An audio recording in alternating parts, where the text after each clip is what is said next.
اللہ تعالیٰ کے صفاتی ناموں میں سے ایک نہایت پیارا اور بابرکت نام السلام ہے، جس کے معنی ہیں سراسر سلامتی دینے والا۔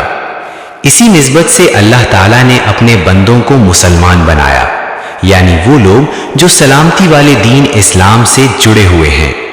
اللہ تعالیٰ نے ہمیں ایک عظیم تحفہ بھی عطا فرمایا، اور وہ ہے السلام علیکم کہنا۔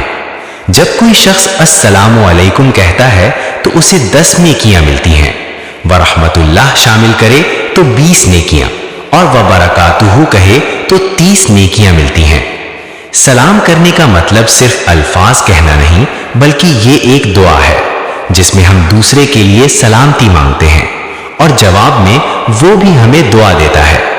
نبی کریم صلی اللہ علیہ وسلم نے فرمایا کہ جو شخص سلام میں پہل کرتا ہے، اللہ تعالیٰ اسے تکبر سے پاک کر دیتا ہے۔ ایک اور حدیث میں آیا کہ جنت میں تکبر کرنے والا داخل نہیں ہوگا۔ اس لیے سلام کو عام کرنا عاجزی اور محبت کی علامت ہے۔ حضرت عائشہ رضی اللہ عنہا فرماتی ہیں کہ جو شخص روزانہ کثرت سے لوگوں کو سلام کرتا ہے، اللہ اسے عظیم اجر عطا فرماتے ہیں۔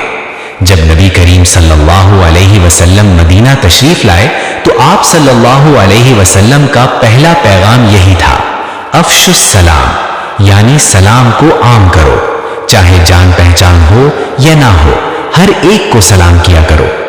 آج ہم صرف جاننے والوں کو سلام کرتے ہیں، حالانکہ ہمیں ہر ملنے والے کو سلام کرنا چاہیے۔